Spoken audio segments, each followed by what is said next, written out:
I posted on Twitter, I posted on X to check on your liberal friends. Okay, I didn't say that facetiously. I've been hitting up my liberal friends to just see how they're doing. A lot of them are like, man, I'm bummed out, I'm disappointed, I have some concerns.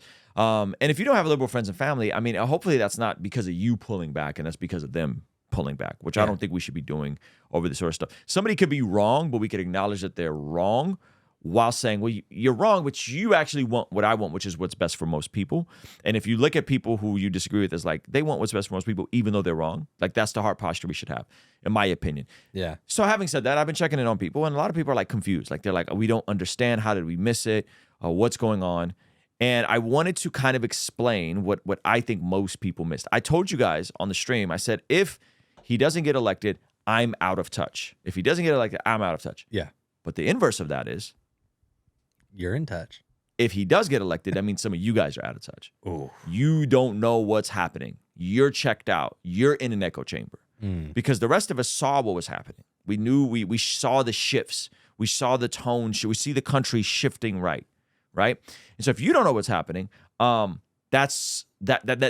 means you should do some internal inventory and not do it as over half the country is fascist and racist and bigots.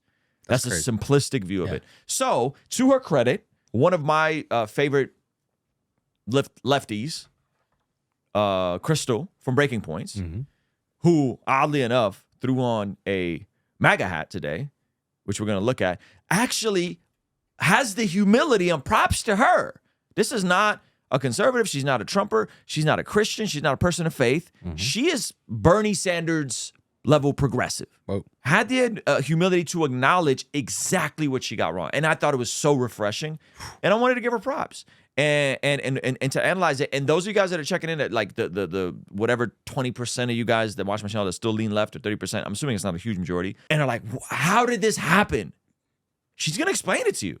Hello. I'm going to let somebody from the left explain to you exactly how it happened. And then we're going to look at some other stuff. So throw the bit on of her, put on the MAGA hat. I think this is the beginning, right? That there's a little bit of unfinished business. Oh, where is it? Here. Oh, get the screenshot. Ryan's ready. It's ready. It's ready.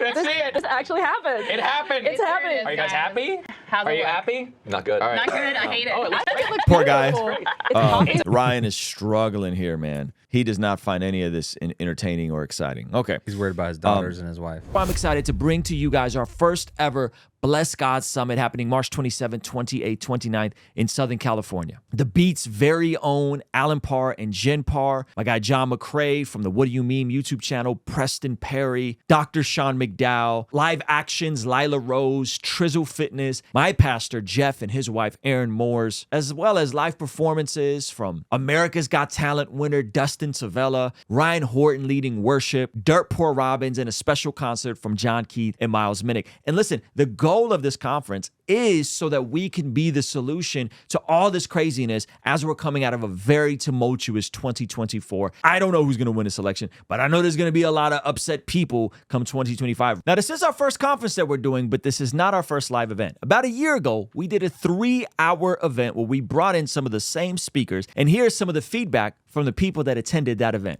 One of the things that stood out to me was how you need to be secure in the Word of God and how reliable it is. Making sure that God is in my personal ambition. The reason this is important is because the church has to gather. If you're somebody who is on the edge or on the fence of wondering if you should jump in or not, jump in. The health of my body is connected to my spiritual health, and that I need to take care of it. Be prepared to bring your notebook and be prepared to be reminded that you are made for more. I'm excited to announce that we really want to get as many of you there as we can. So we developed a couple of things. One, we now have a full scholarship opportunity. For those of you guys that are like, Ruslan, I want to be there, man, but the way my bank account is set up right now, I just can't cut it, bro. Okay, great. We have a scholarship available where you can fill out a scholarship, and we have opportunities for those of y'all that got it and got the funds and you want to sponsor someone. We have opportunities to sponsor someone, and right inside of the ticket sales section, and an opportunity to buy a pay it forward ticket, as well as group discounts if you want to bring a bunch of your friends. Or if you're a pastor and you want to bring your whole staff, those are available as well. And there's now even payment plans. So you could put a little bit down now, and I think it'll take it out every month or so. But there is some bad news. If you're watching this right now, that means you already missed the very first price jump. The prices were super cheap, and when we initially launched this, now they went up. They're going to go up again in a few weeks. So go to blessgodsummit.com now to get your tickets, to apply for a scholarship, to sponsor someone going that needs to be there. And I can't wait to see you guys, hang out with you guys in person, March 27th, 28th, 29th, here, beautiful North County, San Diego, Carlsbad, California. Sagar is happy. Sagar is fairly spoken out. But even Sagar is like still pro-choice. Ugh. You know what I mean? So like, Yeah. They're pretty moderate. they're moderate, but she's left. Like she's like, they're all more or less anti-Israel. There are all, none of them, except with the exception of Emily, are like people of faith. So these are they're just doing their best. And listen to her explanation of what she got wrong, and maybe we'll go a little deeper on this. And again, this is for those of you guys that are like, I don't understand what happened. Maybe you send this to your family members that are trying to figure out, and maybe they're really concerned, they're fearful right now. Yeah. And as a way to have dialogue, maybe you don't send them a Ben Shapiro, a Matt Walsh clip. You send them this clip, and you go, "Hey, this is what happened." You know what I mean? Yeah. And this is why. So listen to what Crystal concedes here. Props to her. Go ahead. So let me say what I think happened and also why I got it so wrong. Because I think I overlearned the lesson. So first of all, props to her. You got it wrong. Right at the gate. Props. That's awesome. Go ahead. Of 2022, where we were going in like, this is going to be a red, like, it is a wrap. Look at these numbers, the economic numbers, inflation's bad, Biden's unpopular, like, this is going to be a bloodbath. And Republicans won the popular vote, to be fair. But it wasn't. And, you know, bucked historic trends, Democrats really outperform. And So she's talking about 2022. They thought there was going to be a red wave in 2022 because Biden did so bad with the Afghanistan withdrawal and all the goofy stuff. So that didn't happen. This is after Roe. They were predicting A red wave in 2022 that did not happen. what was happening in 2022. There was a massive, awful withdrawal from Afghanistan. Yeah. There was a massive economic issue. Biden was unpopular. They were expecting the 2022 Senate, House, or governor's massive red wave. That did not happen. And they're saying that didn't happen because of Roe getting overturned. Okay. So people went into this election thinking Same thing. Hey, women are upset, yada, yada, yada. Yeah.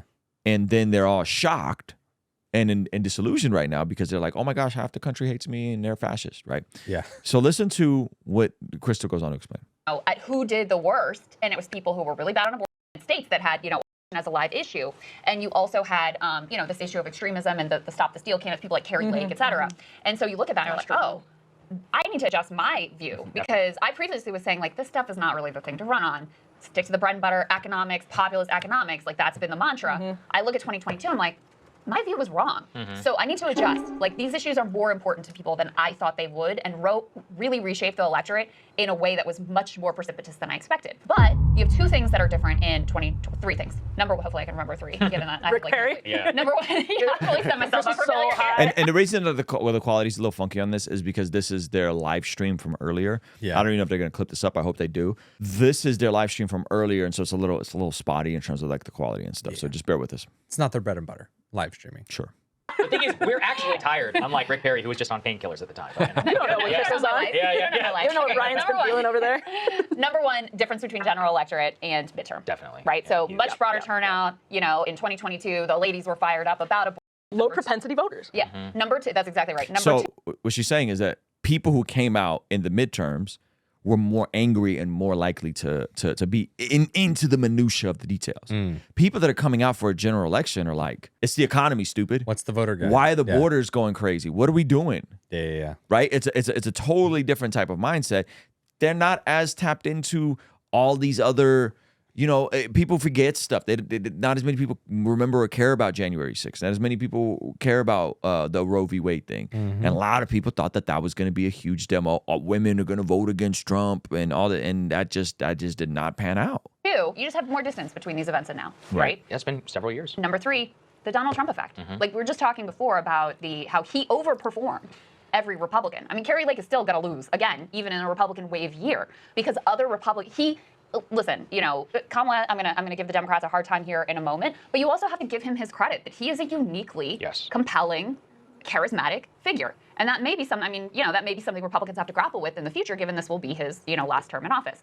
But, as I was thinking about, okay, well, what went wrong here? And you can certainly pinpoint, micro campaign decisions that I think are consequential. The choice of like Mark Cuban and Liz Cheney over like Bernie Sanders and Sean Fain as those two different, potential directions and who you're signaling to. And you did see, hey, Kamala, she won voters who make over $100,000. So this all played into the view that, oh, this is the party of like the well-off and the rich and these elite concerns, et cetera.